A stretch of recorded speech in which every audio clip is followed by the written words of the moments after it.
আদম আলাইহিস সালাতু ওয়াস সালাম সৃষ্টির পর সর্বপ্রথম ভিন্ন জগতের দুইটা প্রাণীকে দেখেছে, একটা জিন আর একটা ফেরেশতা। তা আমরা তো আদমেরই সন্তান, আমি মনে হয় বুঝাতে পারলাম না। তাহলে মানুষ দুনিয়াতে আসার আগে সবার আগে মানুষকে দেখেছে না সবার আগে কাকে দেখেছে? ফেরেশতার জিনকে দেখেছে, ফেরেশতার শয়তানকে দেখেছে। তাহলে আমরাও যখন মায়ের পেট থেকে জন্ম নিয়েছি তখন আমাদের সাথে একটা ফেরেশতা আছে, একটা জিন আছে। এটা আমার মায়ের অস্তিত্বের চেয়ে বেশি সত্য, এটা আমার পিতার অস্তিত্বের চেয়ে বেশি সত্য। কেন আমার আদি পিতা ইব্রাহিম সৃষ্টির পর সর্বপ্রথম ফেরেশতার জিন দেখেছে। কিন্তু এরা ভিন্ন জগতের প্রাণী, আমরা হচ্ছে 3D জগতের প্রাণী। আমাদের নিম্ন জগতেরও প্রাণী আছে, 2D জগতের প্রাণী। ওরা আমাদের মতো দেখে না, যেটা আমি বললাম কুকুর আমাকে আমার মতো দেখে না, সাপ আমাকে আমার মতো দেখে না। আমার এই চেহারা যেই রকম এইরকম সাপ দেখতে পারে না। ও 2D মানে 2 ডাইমেনশনে বসবাস করে, সামান্য ভিন্ন স্টাইলে সে আমাদের চিনতে পারে। তো আমরা 3D 4D 5Dতে যদি কেউ থাকে আমরা দেখতে পাবো না, সম্ভব নয় আমাদের পক্ষে দেখা, ওই লেভেলে দেখা সম্ভব নয়। কিন্তু পৃথিবীতে তাদের অস্তিত্ব আছে। আর পুরো কোরআন আল্লাহ সুবহানাহু ওয়া তাআলা শয়তান এবং ফেরেশতা দিয়ে পরিপূর্ণ করে রেখেছে। রাসূলুল্লাহ সাল্লাল্লাহু আলাইহি ওয়াসাল্লামের হাদিস শয়তান এবং ফেরেশতা দিয়ে পরিপূর্ণ। আপনারাও আপনাদের বাস্তব জীবনে পরীক্ষা করে দেখেন যে আমাদের বন্ধুত্ব কার সাথে বেশি? আমাদের বন্ধুত্ব শয়তানের সাথে বেশি, আমাদের বন্ধুত্ব ফেরেশতাদের সাথে নাই। অথচ আমাদের সাথে 2 জন বন্ধু সব সময় আছে। বাস্তবে যদি একদম রিয়াল প্র্যাকটিক্যাল লাইফে যদি আপনি শয়তান আর ফেরেশতার অস্তিত্ব বুঝতে চান তাহলে 2টা পরীক্ষা করতে পারেন। আপনাকে 2টা পরীক্ষা দিলাম করার জন্য, যেই 2টা পরীক্ষা বাস্তবে পরীক্ষা করার মাধ্যমে আপনি দেখবেন যে হ্যাঁ পৃথিবীতে শয়তানের অস্তিত্ব আছে, বাস্তবে পরীক্ষা করে দেখবেন যে হ্যাঁ পৃথিবীতে ফেরেশতার অস্তিত্ব আছে এবং আপনার মা বাবার অস্তিত্বের চাইতে বেশি সত্য। সেই 2টা পরীক্ষা কি? চলেন 1 নাম্বার শয়তানের পরীক্ষা দেখি, যে আমরা বাস্তবে টেস্ট করব যে শয়তান আছে। কোনো একদিন খুব শক্ত নিয়ত নিয়ে দীর্ঘ প্রস্তুতি নিয়ে 2 রাকাত সালাত আদায় করবেন, অজু করে সুন্দর জামা গায়ে দিয়ে নির্জন ঘরে। যেই 2 রাকাত সালাতে সর্বোচ্চ চেষ্টা করবেন যেন আল্লাহর কথা ছাড়া আর কোনো কথা মনে না পড়ে। যেই সর্বোচ্চ চেষ্টা সম্ভব আপনার দ্বারা সেই সর্বোচ্চ চেষ্টা করবেন। ওই সর্বোচ্চ চেষ্টার স্তরে গিয়ে যখন আপনি হাত বুকে বেঁধে দাঁড়াবেন সালাতের জন্য, খুব শক্ত নিয়ত নিয়ে যে আজকের 2 রাকাত সালাতে আল্লাহর কথা ছাড়া আর কোনো কথা মনে আসবে না। আপনি এত সজাগ থাকার পরও, জেগে থাকার পর, আপনি জেগে আছেন, সজাগ আছেন, সিদ্ধান্ত নিয়ে আছেন যে আল্লাহর কথাই মনে থাকবে, তারপরও দেখবেন 5 সেকেন্ডের মধ্যেই আপনার দুনিয়ার চিন্তা শুরু হয়ে গেছে। এবং 5-10 সেকেন্ড চলার পর হঠাৎ করে আপনার মনে হচ্ছে আরে আজকের সালাত তো আমি সিদ্ধান্ত নিয়ে শুরু করেছিলাম যে দুনিয়ার কথা মনে করব না, কিভাবে মনে পড়ে? তাহলে আপনার শরীরের মধ্যে একটা আপার লেভেলের মেশিন আছে, অনেক উন্নত প্রযুক্তির মেশিন। এইটা এই মোবাইল নয়, কেন এই মোবাইল দিয়ে মানুষের সাথে মানুষের যোগাযোগ হয়, এর চাইতে কত হাজার লক্ষ কোটি গুণ ডেভেলপ মেশিন মানুষের শরীরের মধ্যে রাখা আছে, যেটা সায়েন্সের টেকনোলজির পক্ষে ধরা সম্ভব নয়। ওই মেশিন কেন এত আপার লেভেলের? ওই মেশিন শুধু মানুষের সাথে যোগাযোগ তৈরি করে না, ওই মেশিন ভিন্ন জগতের 2টা প্রাণীর সাথে যোগাযোগ তৈরি করে, শয়তান এবং ফেরেশতার সাথে যোগাযোগ তৈরি করে। সেটা হচ্ছে মানুষের কলব, সেটা মানুষের মন, সেটা মানুষের হৃদয়, সেটা মানুষের নফস, সেটা মানুষের রূহ। এটা অস্তিত্বশীল। আপনার নিজের এত চেষ্টা থাকার পরও আপনার অন্তরকে টান দিয়ে নিয়ে চলে যাবে। রাসূল সাল্লাল্লাহু আলাইহি ওয়াসাল্লামের হাদিসের ইবারত ইখতালিসুহু শয়তান, ইখতিলাসুন ইখতালিসুহু শয়তান। সালাতে দাঁড়ালে মানুষের অন্তরকে শয়তান এভাবে ছিনিয়ে নেয়। এটা তো আপার লেভেলের মেশিন, এর সাথে 2 জগতের 2 প্রাণীর যোগাযোগ আছে, ফেরেশতার যোগাযোগ আছে, শয়তানের যোগাযোগ আছে। বাস্তবে পরীক্ষা করে দেখবেন যে আপনার কন্ট্রোলের বাইরে যায় কিনা, আপনি কন্ট্রোলে রাখতে পারেন কিনা, তখন বুঝবেন যে না শয়তানের অস্তিত্ব আছে। এবার ফেরেশতার অস্তিত্ব কেমনি বুঝবেন? প্র্যাকটিক্যাল লাইফে চেষ্টা করে যে ফেরেশতার অস্তিত্ব বুঝতে চাই। ফজরের সালাতে ঘুম থেকে ওঠার জন্য কত মোবাইলের অ্যালার্ম দিচ্ছেন, তাই না? এবার আপনাকে আমি দেখাবো ফেরেশতা আপনাকে ঘুম থেকে উঠিয়ে দেবে ফজরের সালাতে, ফেরেশতার অস্তিত্ব প্রমাণের জন্য। ফেরেশতা আপনাকে ফজরের সালাতে ঘুম থেকে উঠিয়ে দেবে। দুবাইয়ের যদি বিমানের টিকিট থাকে বা যদি ট্রেন থাকে ঢাকা রাজশাহী সিলেটের উদ্দেশ্যে সকাল 6টায়, তাহলে যেই রকম শক্ত নিয়াত থাকে যে কালকে ট্রেন মিস দেওয়া যাবে না, অথবা এসএসসি এইচএসসির পরীক্ষা থাকলে যেমন শক্ত নিয়াত থাকে সকাল 8টায় পরীক্ষা আছে মিস দেওয়া যাবে না, ওর চাইতে আরও মজবুত নিয়াতের যদি কোনো জায়গা থাকে তাহলে সেই লেভেলের মজবুত নিয়াত করেন যে কালকে ফজরের সালাতে উঠতে হবে। আমি যদি বুঝাতে না পারি সেটা আমার ব্যর্থতা। তথা বিমান ধরার লেভেলের যেই নিয়াত, ট্রেন ধরার লেভেলের যেই নিয়াত, পরীক্ষার হলের পরীক্ষা ধরার যেই লেভেলের নিয়াত, তার চাইতেও যদি বেশি লেভেলের কারো নিয়াত করার সক্ষমতা থাকে তাহলে সে নিয়াত করুক যে কাল সকালে ফজরে উঠতে হবে। কোনো অ্যালার্ম দেওয়ার দরকার নাই, কোনো মানুষকে বলার দরকার নাই যে আমাকে ফজরে ঘুম থেকে উঠিয়ে দিও, কোনো বাবা মা বন্ধু বান্ধব কাউকে বলার দরকার নেই। কেন? পৃথিবীতে তো আল্লাহর ফেরেশতা আছে। আপনি কেন বিশ্বাস করেন না যে পৃথিবীতে আল্লাহর ফেরেশতা আছে? আল্লাহর ফেরেশতা আছে। 24 ঘন্টা মুমিন বান্দাদের সহযোগিতা করার জন্য আল্লাহর ফেরেশতা আছে 24 ঘন্টা। আপনি শক্ত নিয়ত করে ঘুমিয়ে যান, আপনাকে ঘুম থেকে উঠিয়ে দেওয়ার জন্য আপনার কাঁধের পাশে ফেরেশতা বসে আছে, ওটা উঠিয়ে দিবে। কিভাবে উঠিয়ে দিবে সেটা ফেরেশতার দায়িত্ব। আপনি পরীক্ষা করে দেখেন কেমনে আপনাকে ফেরেশতা উঠিয়ে দেয়। তার জন্য কিভাবে পরিবেশ তৈরি করবে সেটাও ফেরেশতার দায়িত্ব। এরা নূর। পৃথিবীর সব কাজের আড়ালের যে পর্দা আছে সেই পর্দা হচ্ছে ফেরেশতা। এটা চোখে দেখা যায় না, এটা বাস্তবে প্র্যাকটিক্যাল লাইফে ফিল করেন। আপনাকে ঘুম থেকে উঠানোর জন্য এখন আপনার বাচ্চাকে কাঁদাবে, আপনাকে ঘুম থেকে উঠানোর জন্য এখন বিদ্যুৎ চলে যাবে, আপনাকে ঘুম থেকে উঠানোর জন্য জোরে ঝাপটা বাতাস এসে আপনার বাড়িতে লাগবে, আপনাকে ঘুম থেকে উঠানোর জন্য কোথাও আপনাকে মশা কামড় দিবে, কি আপনাকে ঘুম থেকে উঠানোর জন্য সরাসরি এতদিন কোনোদিন ফজরের আজান আপনার কানে যেত না, আজকে ফজরের আজান আপনার কান দিয়ে ঢুকে একদম হৃদয়ে গিয়ে লাগাবে, সেটা করার জন্য আল্লাহর ফেরেশতা আছে। আপনি সকালে ঘুম থেকে উঠে যান।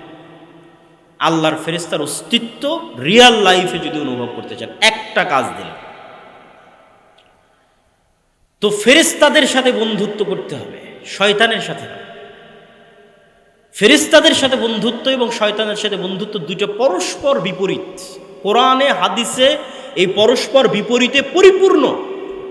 বাড়িতে প্রবেশের সময় বলছেন আসসালামু আলাইকুম, তাহলে শয়তান পালিয়ে যাবে, কে ঢুকবে? ফেরেশতা ঢুকবে। একটা আর একটার বিপরীত। যেখানে শয়তান আছে ওখানে ফেরেশতা নাই, যেখানে ফেরেশতা আছে ওখানে শয়তান নাই। খাওয়ার সময় বিসমিল্লাহ বলবেন না, তাহলে কে খাবে? শয়তান খাবে। আর বলবেন তাহলে ফেরেশতা সাথে থাকবে, বরকত এবং রহমত হবে। এরকম একটা আর একটার বিপরীত। ফেরেশতারা হচ্ছে পুত পবিত্র। আপনি যত বেশি ওযু অবস্থায় থাকবেন তত আপনি দুনিয়াতে মানুষ, কিন্তু আপনি ফেরেশতা। মানে আপনি ফেরেশতার লেভেলে পৌঁছে যাচ্ছেন দুনিয়াতে মানুষ হিসেবে থেকে। কেননা সব জায়গায় নূর তৈরি হচ্ছে, আমল নূর তৈরি করে। এই নূর কিয়ামতের মাঠে দেখা যাবে, কবরে দেখা যাবে। বাস্তবে আমল নূর তৈরি করে এবং নূরের মাধ্যমে আমল আসমানে উঠে যায়। ইলাইহি ইয়াসআদুল কালিমুত তাইয়্যিব, প্রত্যেকটা আমল নূরের মাধ্যমে আসমানে উঠে যায়। আপনি আমল করবেন, নূর তৈরি হবে, নূর। ওযু করবেন, নূর তৈরি হবে। এই নূর কিয়ামতের মাঠে দেখা যাবে, প্রজ্বলমান থাকবে মানুষের নূর। এবং আপনার নূর দিয়েই সিরাতে মুস্তাকিমে আপনি দ্রুত গতি তৈরি হবে, কবরের অন্ধকার আলোকিত হবে। সম্মানিত উপস্থিতি, তাহলে শয়তান এবং ফেরেশতা পরস্পর বিপরীত সৃষ্টি এবং একটা আর একটার শত্রু হিসেবে কাজ করে। মানুষের সিদ্ধান্ত নেওয়ার দায়িত্ব, মানুষ ফেরেশতার সাথে বন্ধুত্ব স্থাপন করবে না শয়তানের সাথে বন্ধুত্ব স্থাপন করবে। যদি ফেরেশতার সাথে বন্ধুত্ব স্থাপন করে, নেককার বান্দাদের অন্তর্ভুক্ত হয়ে ফেরেশতাদের চেয়েও শ্রেষ্ঠ হয়ে যাবে, ফেরেশতাদের চেয়েও শ্রেষ্ঠ স্তরে পৌঁছে যাবে। কেননা মানুষ তো এমনি ফেরেশতাদের চেয়ে শ্রেষ্ঠ। তাহলে কিছু আমলের কথা আপনারা মনে রাখবেন। অসংখ্য আমল আছে, কিন্তু কিছু আমলের কথা মনে রাখবেন। যেমন দুই একটা উদাহরণস্বরূপ বলি। শুক্রবারের দিন যখন মানুষ মসজিদে প্রবেশ করে তখন মসজিদের দরজায় ফেরেশতা বসে থাকে এবং নাম লিখতে থাকে কত মানুষ আসবে। খতিব সাহেব খুতবা শুরু করার আগ পর্যন্ত, মিম্বারে ওঠার আগ পর্যন্ত ফেরেশতারা লিখতে থাকে। আর যখন খতিব সাহেব খুতবা দেওয়া শুরু করে তখন ফেরেশতারা তার লেখা বন্ধ করে দিয়ে খতিব সাহেবের বক্তব্য শ্রবণ করা শুরু করে। পৃথিবীতে একদল ফেরেশতা আছে যারা সাইয়ারুন, ভ্রমণ করতে থাকে। কোথায় মানুষ আল্লাহর নাম উচ্চারণ করছে সেখানে গিয়ে তারা একসাথে ঘিরে ধরে এবং বসে, এবং সেখানে আসমান থেকে সাকিনা, রহমত এবং বরকত অবতীর্ণ হতে থাকে। যেমন আমরা যদি আল্লাহর সন্তুষ্টির জন্য এখানে একত্রিত হয়ে থাকি, তাহলে এখানে অন্য যে কোনো স্বাভাবিক সময়ের চেয়ে এখন ফেরেশতা বেশি আছে না কম আছে? এখন ফেরেশতা এখানে বেশি আছে, অন্য যে কোনো স্বাভাবিক সময়ের চেয়ে এখন এখানে ফেরেশতা বেশি আছে। রাসূলুল্লাহ সাল্লাল্লাহু আলাইহি ওয়াসাল্লাম ফেরেশতাদের বিষয়ে এরকম অসংখ্য হাদিস বলে গেছেন বিভিন্ন আমলের ক্ষেত্রে। যেমন কেউ যদি তার অসুস্থ ভাইকে দেখতে যায়, তাহলে তার জন্য ফেরেশতা ইস্তেগফার এবং ক্ষমা প্রার্থনা করতে থাকে। কেউ যদি সালাত আদায় করে সালাতের জায়গায় যতক্ষণ বসে থাকে জিকির আজকার তাসবিহ তাহলিল পাঠ করবে, ততক্ষণ ফেরেশতা তার জন্য দোয়া করতে থাকবে। যারা সালাতে প্রথম কাতারে দাঁড়ায় তাদের জন্য ফেরেশতা দোয়া করতে থাকে। এরকম অসংখ্য হাদিস আছে। এগুলোর মাধ্যমে ফেরেশতাদের সাথে বন্ধুত্ব তৈরি হয়। আপনি আপনার সাথে ফেরেশতাকে দেখেও ফেলতে পারেন, অসম্ভব কিছু। ফেরেশতার আলামত এবং অস্তিত্ব অনুভবও করে ফেলতে পারেন, অসম্ভব কিছু। রাসূলুল্লাহ সাল্লাল্লাহু আলাইহি ওয়াসাল্লামের একজন সাহাবী রাতের বেলা কোরআন তেলাওয়াত করতেছে, সহিহ হাদিস। তো ঘোড়ার আস্তাবলের পাশে কোরআন তেলাওয়াত করতেছে। তো কোরআন তেলাওয়াতে ঘোড়া এমনভাবে লাফানো শুরু করেছে যে ওই সাহাবী বলছে যে আমার বাচ্চার উপর ঘোড়া উঠে যেতে পারে, এই ভয়ে আমি তেলাওয়াত বন্ধ করে দিলাম। ঘোড়া যখন থেমে গেল, আবার তেলাওয়াত শুরু করলাম, আবার থামিয়ে দিলাম, আবার তেলাওয়াত শুরু করলাম। 3 বার এই ঘটনা ঘটার পর আমি আর তেলাওয়াত করলাম না। পরের দিন রাসূল সাল্লাল্লাহু আলাইহি ওয়াসাল্লামকে এসে বললাম ঘটনা এই। রাসূল সাল্লাল্লাহু আলাইহি ওয়াসাল্লাম বললেন, তোমার তেলাওয়াতে ফেরেশতারা একত্রিত হয়েছিল। আল্লাহু আকবার। ওই ফেরেশতাদেরকে ঘোড়া দেখতে পাচ্ছিল, এই জন্য সে লাফাচ্ছিল। তুমি যদি সকাল পর্যন্ত তেলাওয়াত অব্যাহত রাখতে, তাহলে মানুষরাও ফেরেশতাদেরকে দেখে নিতে পারত। তাহলে ফেরেশতার অস্তিত্ব আপনি বাস্তবেও দেখে ফেলতে পারবেন, অস্বাভাবিক কিছু না। কিন্তু ওই লেভেলের আমল লাগবে, ওই লেভেলের ঈমান লাগবে ফেরেশতার অস্তিত্ব দেখার জন্য। সম্মানিত উপস্থিতি, আজকের বক্তব্যের শেষের দিকে চলে এসেছি। আপনাদের ধৈর্যচ্যুতি ঘটার আগেই বক্তব্য শেষ করব। অতএব অনুরোধ করব, যারা বসে আছেন তারা হাঁটা চলা উঠা বসা না করে মনোযোগের সাথে ন্যূনতম যতটুকু এই বক্তব্য থেকে আপনাদের উপকার হবে সেই উপকার গ্রহণ করার চেষ্টা করুন। আমরা আলোচনা করছি ঈমান বিল গায়েব, অদৃশ্যের উপর বিশ্বাস। চোখে দেখা যায় না এমন জিনিসের উপর বিশ্বাস। তো চোখে দেখা যায় না এমন জিনিসের একটা বড় আল্লাহ ঈমানের লিস্টে আল্লাহর পরে 2 নম্বরে রেখেছে কাদেরকে? মালায়েকা, ফেরেশতাদেরকে। আল ঈমান বিল মালায়েকা। রাসূল সাল্লাল্লাহু আলাইহি ওয়াসাল্লাম বলছেন, দাজ্জাল সমগ্র পৃথিবীতে বিচরণ করবে, কিন্তু মক্কা মদিনায় যখন প্রবেশ করতে আসবে তখন মক্কা মদিনার প্রত্যেকটা দরজায় উন্মুক্ত তরবারি হাতে ফেরেশতাদেরকে পাবে। তো ফেরেশতাদের অস্তিত্ব ভুয়া না বাস্তব অস্তিত্বশীল? বাস্তব অস্তিত্বশীল, ভুয়া নয়। এবার দ্বিতীয় আর একটা ঈমানের সংক্ষিপ্ত কথা বলবো, আল ঈমান বিল আখিরাহ, পরকালের উপর বিশ্বাস। আমরা মুখে বলি যে আমরা পরকালে বিশ্বাস করি, বাস্তবে কেউ পরকালে বিশ্বাস করে না। পরকালের বিশ্বাস ইয়াকিনের লেভেলে নয়। ফলত দেখবেন বাস্তব জীবনে আমরা সকল সিদ্ধান্ত দুনিয়াকে কেন্দ্র করে গ্রহণ করি। একজন 5 ওয়াক্ত নামাজি ব্যক্তিও দুনিয়াকে কেন্দ্র করে সিদ্ধান্ত গ্রহণ করে। একজন সিয়াম পালনকারী ব্যক্তিও দুনিয়াকে কেন্দ্র করে সিদ্ধান্ত গ্রহণ করে। কেননা তার পরকালের উপর বিশ্বাসের মাত্রা ইয়াকিনের লেভেলে নয়। যে পরকালের জীবন প্রকৃত জীবন, দুনিয়ার জীবন কোনো জীবন নয়। এবং পরকালে আল্লাহ আমাদের পুনরায় জীবিত করবেন, এই বিশ্বাসের মাত্রা, যে যেন কিয়ামত হয়ে গেছে, যেন আমরা মৃত্যুবরণ করেছি অতীতকাল। আল্লাহ সুবহানাহু ওয়া তাআলা কোরআন মাজিদে কিয়ামতের কথা বলতে গিয়ে বহু জায়গায় অতীতকালের কথা বলেছে, যে কিয়ামত সংঘটিত হয়ে গেছে, হবে এটা নয়। আব্দুল্লাহ বিন আব্দুর রাজ্জাক আজকের প্রোগ্রামে আসবে এটা সন্দেহযুক্ত। নাও আসতে পারি, নাও আসতে পারতাম, কিন্তু এখন আব্দুল্লাহ বিন আব্দুর রাজ্জাক এই প্রোগ্রামে এসে গেছে, এটা সন্দেহ না, এটা নিশ্চিত, নিশ্চিত। তো আল্লাহ বলছেন তোমরা বিশ্বাস করো। মানুষ কিন্তু বিশ্বাস করে এই লেভেলে, আমি মনে হয় মারা যাব, সবাই তো মরছে, আমিও মারা যেতে পারি, হয়তো কিয়ামত হবে, হয়তো জান্নাত এবং জাহান্নামে যাব। এই লেভেলের বিশ্বাস করলে আপনি কোনোদিন সঠিক সিদ্ধান্ত নিতে পারবেন না। আপনার বিশ্বাসের লেভেল নিয়ে যেতে হবে, মুসলমানদের বিশ্বাসের লেভেল নিয়ে যেতে হবে যে মৃত্যু হয়ে গেছে, আমি মারা গেছি। এটা কল্পনা করা কঠিন কিছু নয়। দেখেন আজকে 2025 সাল, আমরা এখানে যদি গড়ে 20, 30, 40 বছরের মানুষ বসে থাকি, তাহলে 2100 সালে 2099 সালে আমরা কেউ পৃথিবীতে নাই, কেউ নাই। তাহলে এখন পৃথিবীতে 2100 সাল চলতেছে, আমরা সবাই পৃথিবী থেকে বিদায় নিয়েছি। অন্তত এখানে যতজন উপস্থিত আছে কেউ নাই পৃথিবীতে, সবাই পৃথিবী থেকে বিদায় নিয়েছে অতীতকাল। এবং কিয়ামত সংঘটিত হয়ে গেছে, হবে, এটা আবার কি হয়ে গেছে সংঘটিত। কবর এবং কিয়ামতের মাঠের বিচার সব সম্পূর্ণ হয়ে গেছে। এখন আমরা জান্নাতে অথবা জাহান্নামে আছি। জাহান্নামের কথা বাদ দিলাম, আল্লাহ আমাদের জাহান্নাম থেকে হেফাজত করুন, আল্লাহ আমিন। মনে করেন জান্নাতি আছে। এখন জান্নাতের সর্বনিম্ন স্তর যেটা আল্লাহ সুবহানাহু তাআলা ধরেন আমাদেরকে জান্নাতের সর্বনিম্ন স্তরে দিয়েছে। এখন জান্নাতের সর্বনিম্ন স্তরই ধরেন গোটা আসমান এবং জমিনের সমান, আল্লাহু আকবার।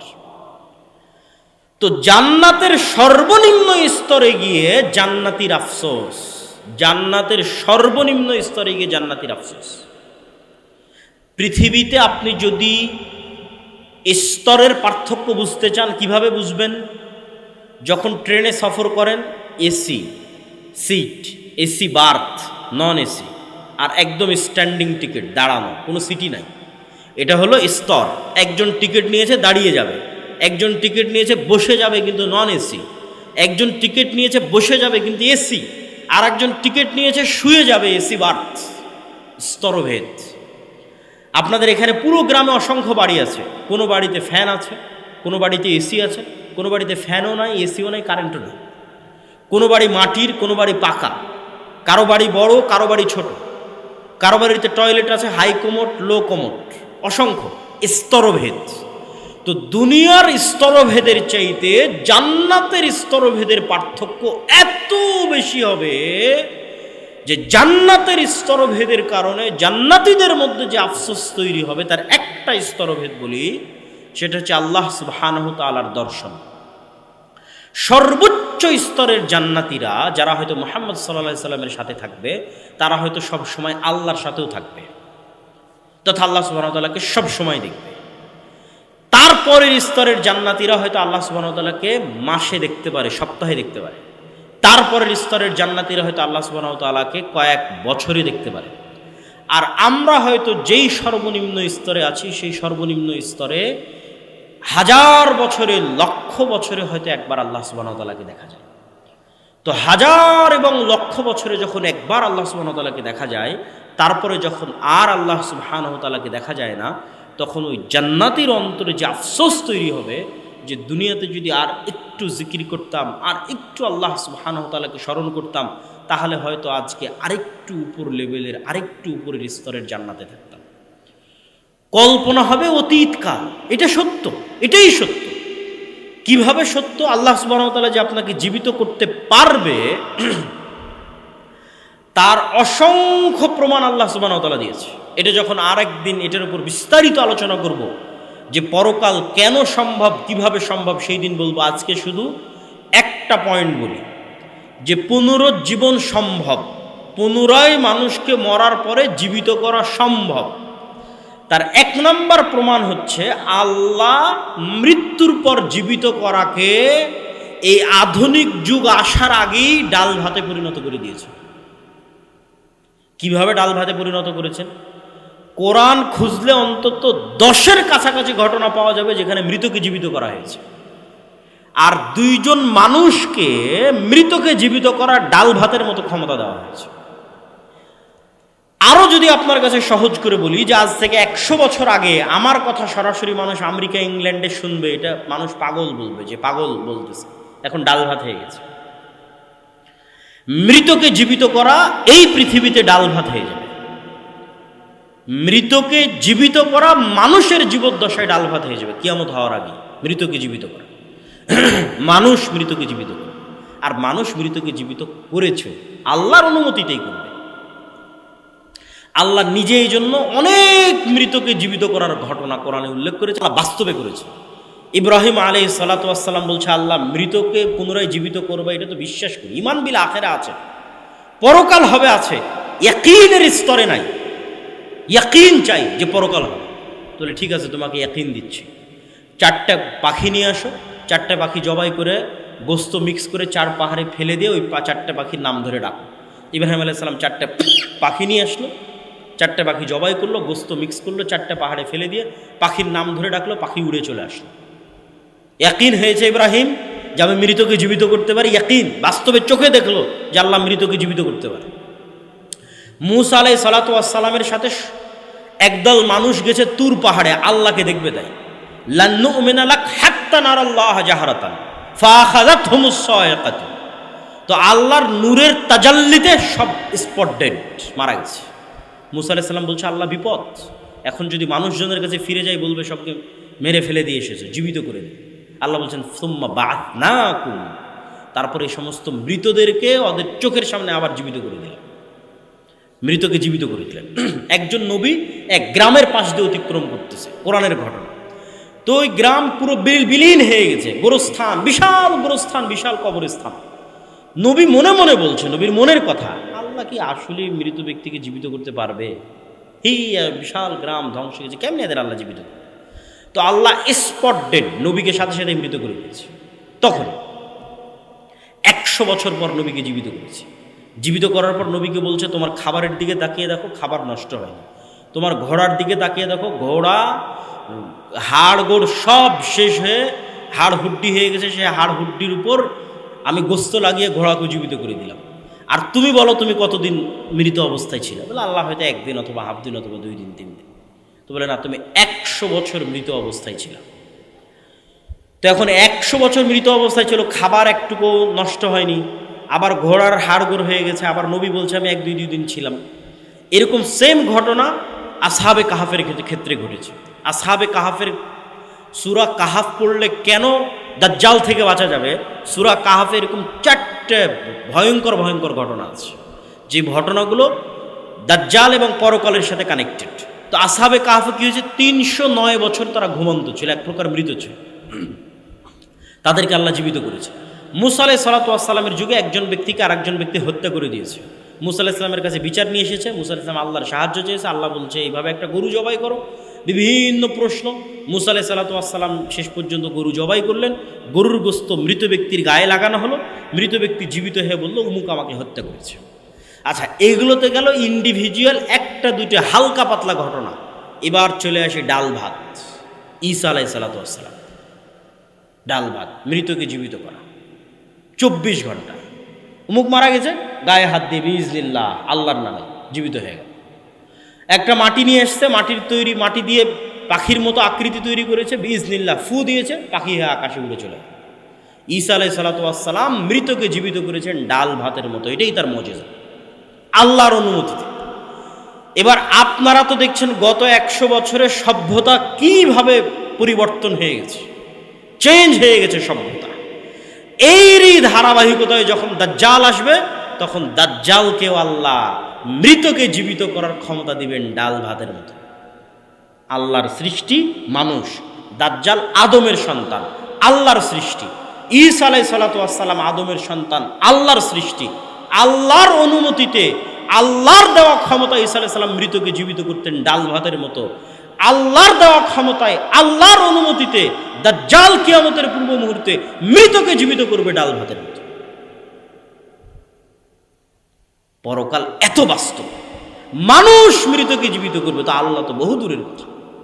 তো মানুষ মৃতকে জীবিত করেছে ডাল ভাতের মতো ঈসা আলাইহিস সালাতু ওয়াস সালাম আল্লাহর অনুমতিতে। মানুষ মৃতকে জীবিত করবে দাজ্জাল আল্লাহর অনুমতিতে, অতি দ্রুত, অতি নিকটে। এই আসলো বলে, এই হলো বলে মানুষকে ডাক দিয়ে বলবে তোমার বাপ দাদা 14 গোষ্ঠী সব মৃতকে জীবিত করে দিই কবর থেকে। বলে দেন, সব মৃতকে কবর থেকে জীবিত করে দিবে। এটা বাস্তব সহিহ হাদিস। আপনার মৃত দাদা জীবিত অবস্থায় উঠে আসবে, আপনার মৃত পিতা জীবিত অবস্থায় উঠে আসবে। দাজ্জাল বলবে এবার বলো আমার উপর ঈমান আনবা কিনা। কি ভয়ঙ্কর ফিতনা! পৃথিবীর যেটা সবচেয়ে বড় অসম্ভব, সেটা আল্লাহ ডাল ভাত করে দিবেন, সেটা হচ্ছে মৃতকে জীবিত করা। তারপরেও যদি মানুষ বিশ্বাস না করে যে না হ্যাঁ মৃতকে জীবিত করা সম্ভব, তাহলে আর কিছু করার নাই। আর অসংখ্য দলিল এবং যুক্তি আল্লাহ সুবহানাহু ওয়া তাআলা পবিত্র কোরআন মাজিদে তুলে ধরেছে। তাহলে আলোচনার সারমর্ম সামারিতে ফিরে আসে। যখন একদল মানুষের চিন্তা হবে পরকালমুখী, যে মরেই তো গেছে, তাহলে দুনিয়াবি সফলতার মানদণ্ড নিয়ে চিন্তা হবে না যে কি এমপি আমি যদি এটা না করি, এখন দুর্গাপূজার মন্দিরে গিয়ে যদি পাহারা না দিই, তাহলে মানুষ তোমাকে ভোট দিবে না। কেননা চিন্তা কি দুনিয়াবি। চিন্তাটা কি বলেন তো?